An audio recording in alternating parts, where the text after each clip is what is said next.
हरे कृष्णा। आप सभी को दंडवत प्रणाम। आई होप आप सब लोग ठीक होंगे और मैं भी श्री जी की कृपा से बिल्कुल ठीक हूँ। तो आज है पाप मोचनी एकादशी। आप सभी को पाप मोचनी एकादशी की हार्दिक हार्दिक शुभकामनाएं। आई होप आप सब लोगों ने फास्ट रखा होगा और मेरा भी आज फास्ट है।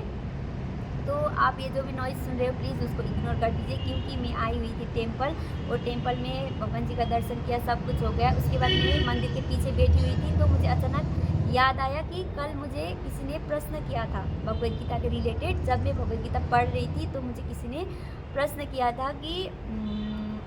किया था तो उनको तो मैंने तभी आंसर दे दिए थे उसका। तो मुझे लगा कि और भी कई लोगों के सवाल होंगे ये, तो मैं उन लोगों को ये वीडियो के थ्रू बताना चाहती हूँ। तो प्रश्न था भगवद गीता कब पढ़े और कौन कौन भगवद गीता पढ़ सकता है और भगवद गीता पढ़ने का नियम क्या है, ये प्रश्न था उनका। तो मैंने उनको तो आंसर दे दिया था। देखिए, हमने कभी ये प्रश्न पैसा कमाने के लिए किया है कि आज समय नहीं है, आज टाइम नहीं है, आज पैसा कमाने का बिल्कुल भी मन नहीं है? नहीं ना। कहीं भी हम लोग को पैसा कमाने का चांस मिलता है हम लोग जुड़ जाते हैं, पूरा लग जाते हैं उसमें। ठीक उसी प्रकार भगवद गीता पढ़ने का कोई नियम नहीं है, कोई समय नहीं है। आप कहीं भी कभी भी भगवद गीता पढ़ सकते हो। आज से अभी से आप भगवद गीता पढ़ना शुरू कर दीजिए। ऐसे कोई नियम नहीं है। भगवद गीता कौन पढ़ सकता है? देखिए, अक्सर हमें ये सुनने को मिलता है कि भगवद गीता पढ़ना या भक्ति करना ये तो बुढ़ापे का काम है, अभी क्यों कर रहे हो। अक्सर ये सुनने को मिलता है, लेकिन नहीं।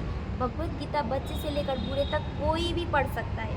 और इसको हम एक छोटे से उदाहरण के थ्रू जानते हैं। जब हम लोग मार्केट से कुछ इलेक्ट्रॉनिक सामान खरीद के लाते हैं तो उसमें एक छोटा सा बुक होता है जिसे मैनुअल बुक कहते हैं। तो उस बुक को हम पढ़ते हैं तभी हमको पता चलता है कि उस सामान को कैसे यूज़ करना है या कैसे इस्तेमाल करना है। ठीक उसी प्रकार भगवद गीता हमारे ये मनुष्य जीवन का मैनुअल बुक है। उस बुक को पढ़ के हम ये जान पाते हैं कि ये हमें जो मनुष्य जीवन मिला है उसको कैसे यूज़ करना है या कैसे जीना है।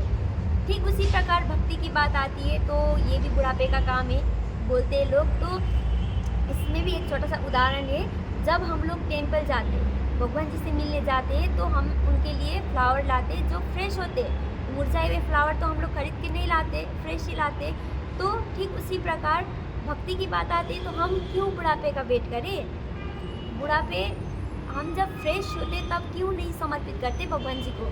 जब बूढ़े हो जाते तो मान लीजिए उनका उदाहरण वो मुरझाए हुए फूल, तो भगवान जी को मुरझाए हुए फूल नहीं चढ़ाए जाते तो फ्रेश फूल चढ़ाए जाते, ये तो आप लोगों को पता है। तो ठीक उसी प्रकार हम जब फ्रेश होते तभी हम भगवान जी को समर्पित कर देना चाहिए। बुढ़ापे का वेट नहीं करना चाहिए। आशा करती हूँ आप लोगों को वीडियो अच्छा लगा हो। ऐसे मेरे में इतना सामर्थ्य नहीं है कि मैं आप लोगों को कुछ बता सकूं या कुछ सिखा सकूं, फिर भी मैंने जितना सीखा है, जितना जाना है, आप लोगों को बताने के प्रयास किया है। तो होप अच्छा लगा हो। तो मैं अभी यहाँ पे मेरा वीडियो एंड करती हूँ। Thank you for watching. Hare Krishna, Hari बोल।